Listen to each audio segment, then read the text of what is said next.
how to get featured in media with this good-looking man, Mr. Colin Kennedy. How are you today, Colin? Morena, John, I'm very good. It is Happy Monday after all.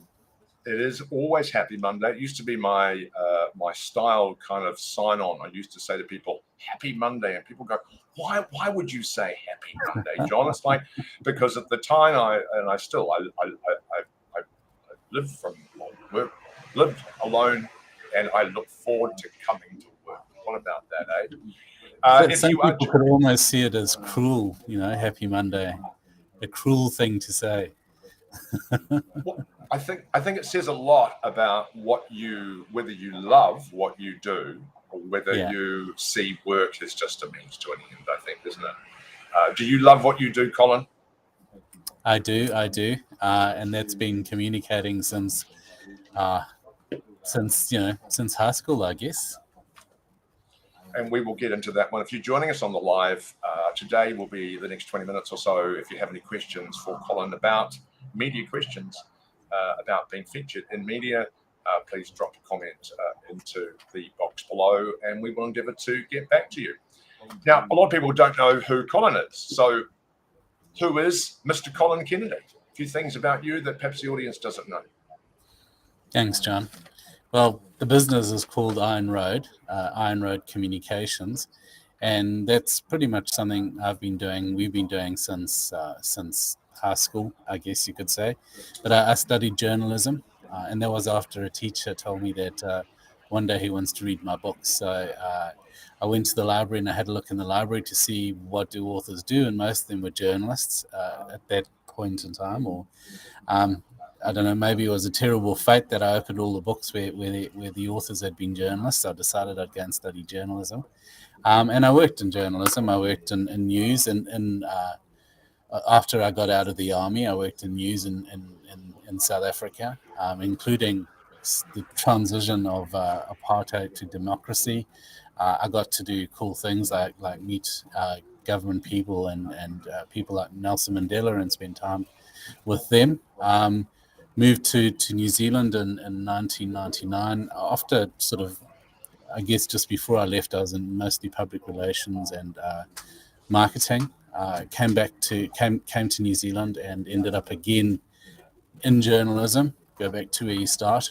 Worked for Autofile, worked on the Herald for a while, and then for an agency that basically a publisher, and then went out on my own in about 2004, I think.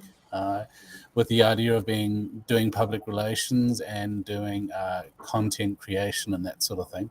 I had this interesting experience, and having come out of the newsroom, I was a little bit reluctant to just phone journalists and pitch over the telephone and that sort of thing. And I had this literally in the shower. I just thought to myself, well, media is always looking at the last minute for good quality articles that have a long durability.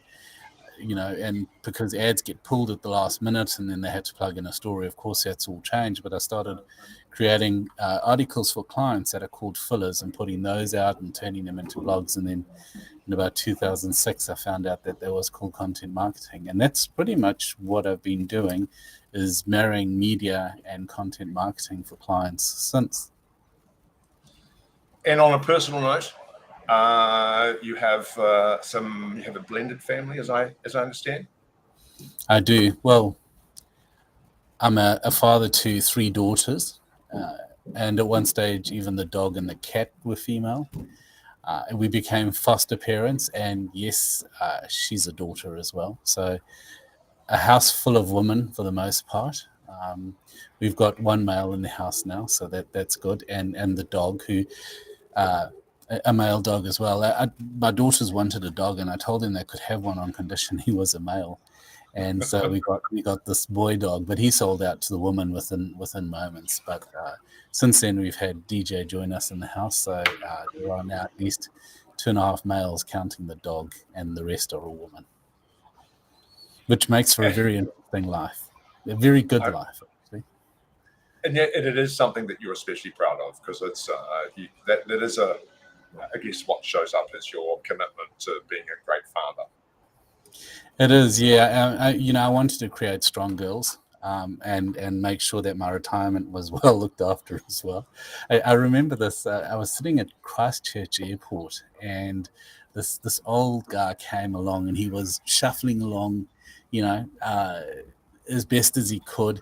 And on the one side of him was a woman, you know, holding his one arm, and the other side of him was another woman holding his arm, and just behind him was another one with her hand on his back. And you could see these were his three daughters, and they're saying, "Come on, Dad, are you all right, Dad? You know, Dad, Dad, Dad." And the three husbands were way off in the background, just following along as these three girls looked after their dad. And I thought, yeah, that's me one day. You mentioned when you coming out of high school and you went to the library and looked up journalism, and you went, okay, well, what was it? What was it about journalism that you thought that you wanted to be part of? Can you think back to, you know, when you were scrolling through those books and you were looking at authors and journalists, what was that one thing that you went, wow, I have to be part of this? Well, I always loved writing stories, and a teacher said to me he wants to read my books one day, and I thought, well, and you know, what's an author and what does that all entail? So I went down this hole of looking at journalism, because a lot of the people in the back of the book, in the jackets, in the about sections, were saying, you know, this author started as a journalist. I found journalism to be quite different, I guess, from what I envisaged, in that I think a major part of journalism, and something I'd always done naturally anyway, is being really up to date on current affairs, sort of being a bit of a news file, if you like, always switched on to what's going on around the world and in the world, not just locally. And that's just my natural personality. And I think that's important for anybody who, you know, if you're in marketing or public relations or wanting to grow a brand, knowing what's going on is pretty critical. And I guess I've always been hooked on knowing what's going on the latest things, latest developments, and how they impact people. And has that high school teacher read your stories? Looking back, have we read a few of those media releases that have gone out? Yeah, I think in terms of the books, he's possibly moved on from this mortal coil by now. But I have written a couple of books which are in process. Obviously, written thousands and thousands of articles. Blogs, all kinds of things. Been writing since, pretty much since I left school and went into journalism. So yeah, I've written one short story that I submitted to a magazine and got 2,004 paid. Check came in the envelope, and that was a real buzz. But mostly it's been non-fiction, except for the couple of novels. And the thing that really stands out about you is that going back to all those years ago, you said, I like writing stories. And, we've had this conversation about PR versus story. And I think it's central to your business. And tell us about what do you think is the difference between, PR and story? Well, it's not just the writing. I love telling stories. I love watching people get captivated and inspired and moved, and stories have the power to do that. And what I was saying to you is, you often get people when you're working sort of in the, whether it's 1 foot or both feet in the public relations world, people come to you and say, do you have the context? Do you know all the media? And I always say to them, yes, but it's not about who you know, it's about your story. It's always about the story. You could have a very close relationship with a journalist, and if your story is no good, his or her boss is not going to let them publish it. It's as simple as that. The story has to stand on its own legs. And I think that's what led us into talking about media influence, John, and what influences the media. And I think it's about less than who you know and more about the strength of your story, which, in some ways inspired us to get going with this new media influence. And maybe you can tell us a little bit about what brought you to media influence. Sure. And look, I think, media influence over its young life I think it's 2 days old, officially launching, soft launching today anyway. And, it really came on the back of wanting to help personal brands have their story told. I think there's a lot of PR agencies out there, and they also, like you said, it's about having the context. But with the rise of video and the rise of personal brands, it is possible for individuals, for leaders, for executives, people with a story to have their story told in media, and of which they're part of that story. I think one of our consulting editor, Luis Portillo, who is the head of editing at One News, he was saying to me, John, you're not going to get featured on One News unless you've got a really great story, which comes back to your point that this, I guess, media influence isn't going to suit everybody, but it's going to help those people with a story, with a movement, with a cause, with an opinion, to have their story be told in media. And I think at the same time, I've been doing a whole bunch of videos on LinkedIn for the last 3 or 4 years, and no one really wants to do video, and I think this live stream opportunity to literally have a conversation 100% remote with an expert interviewer to extract the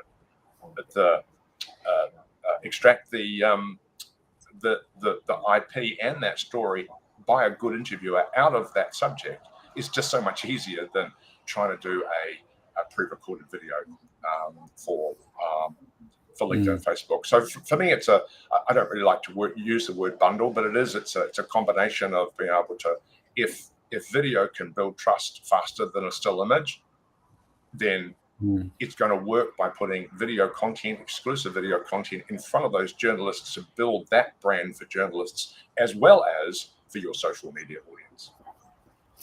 I think it's sort of one of the points you make there is that what we're doing is about making media more accessible to people from all walks of life.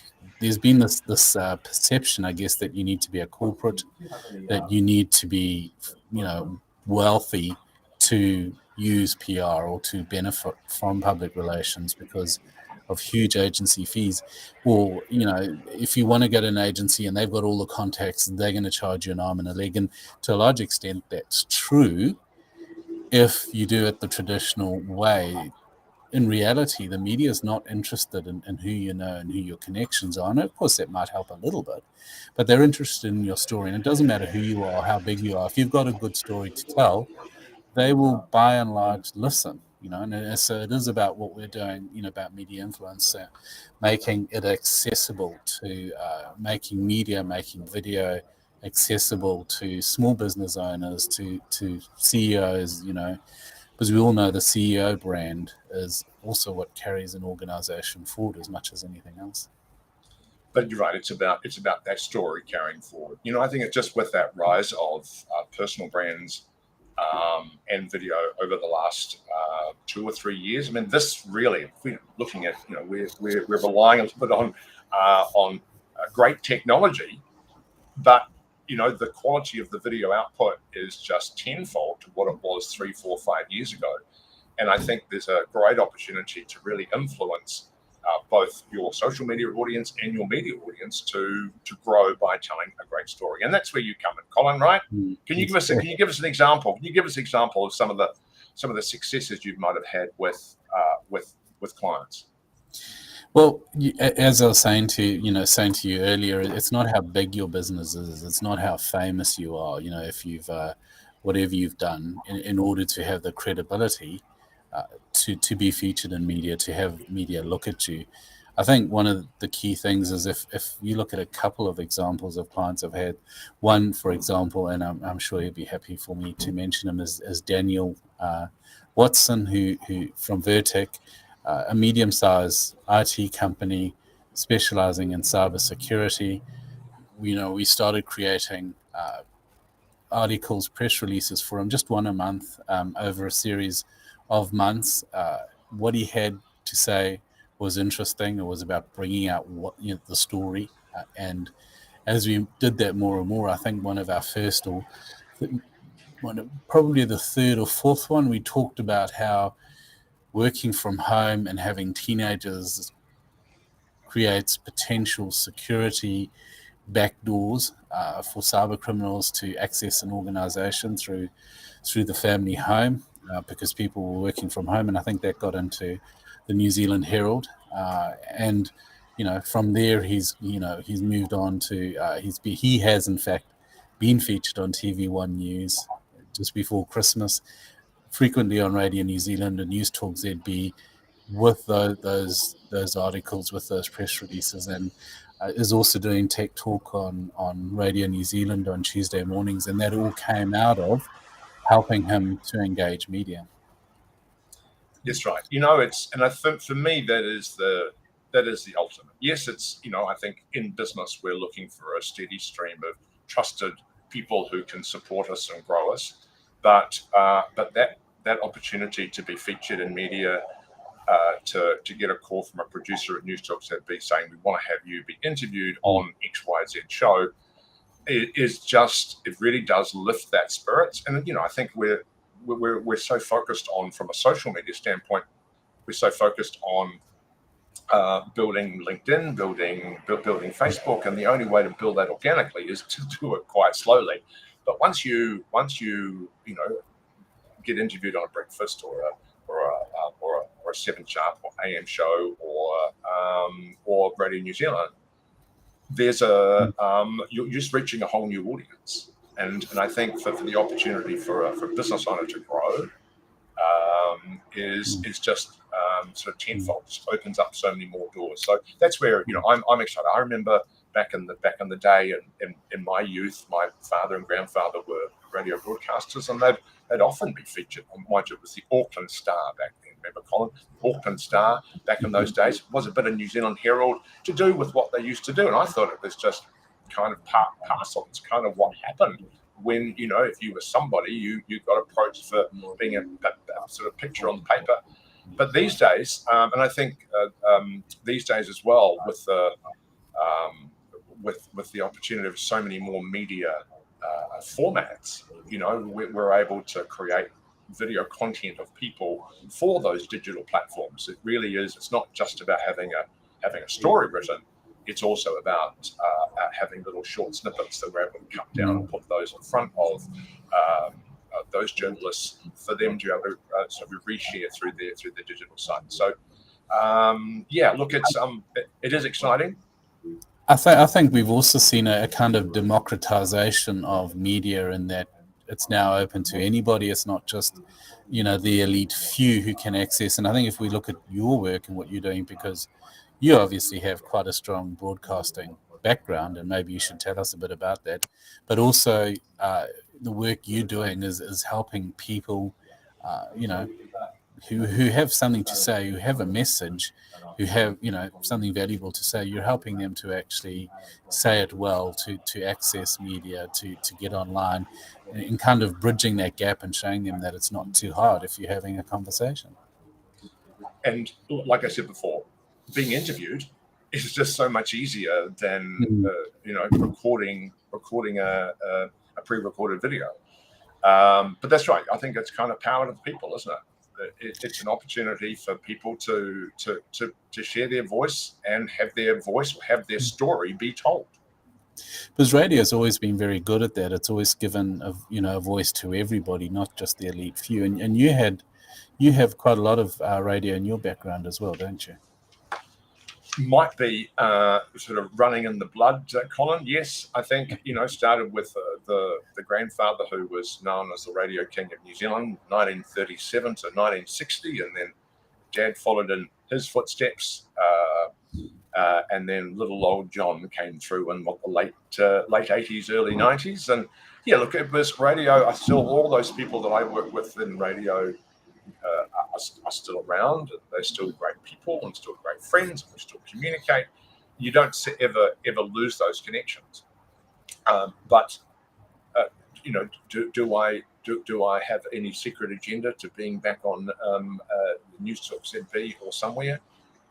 perhaps in some capacity, but certainly not from a microphone perspective, or obviously being a jock or being a presenter. I really enjoyed news reading because what I found, Colin, the news changed each time, right? Yes, you were doing the same thing, but you were reading, as you said, different stories, and it just made it made the job so much easier. But I find that doing music radio, you're playing the same music each and every day, but it's still a wonderful experience to be part of.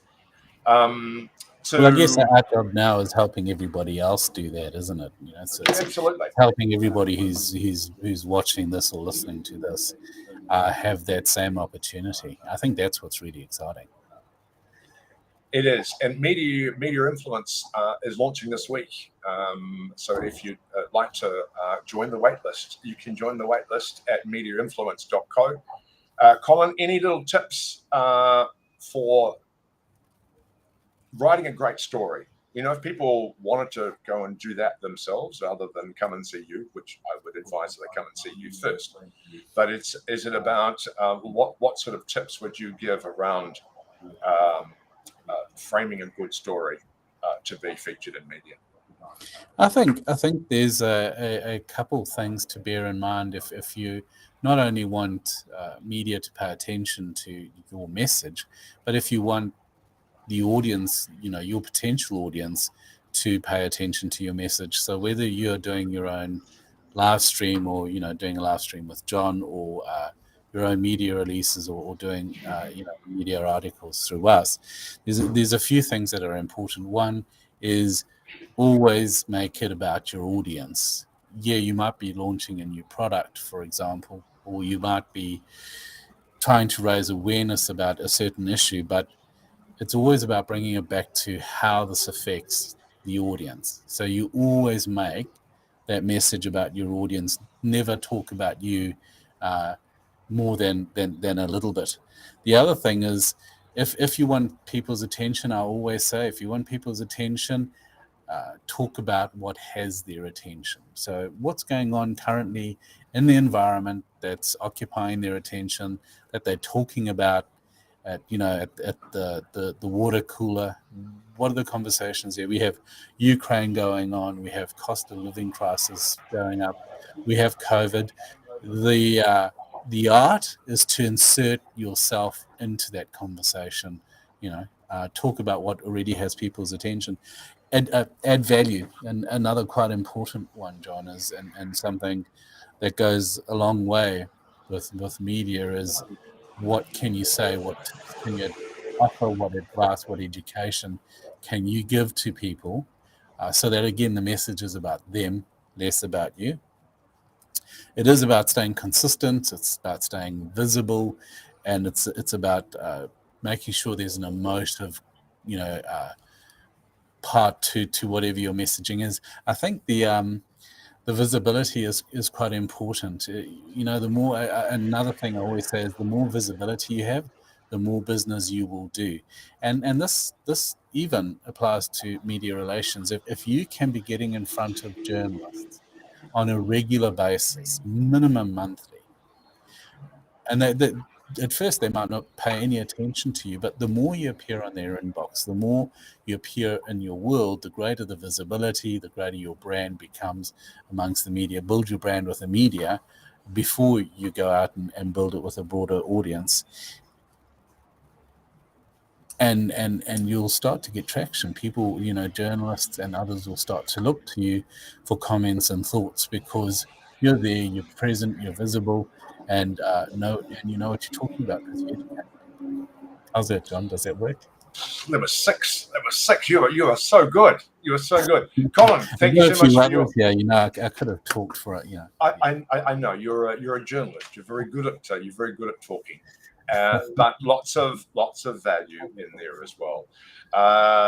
As we've said, Colin and I have collaborating inside of a new business called MediaInfluence.co, and we're excited to. In my brains, I think, is it?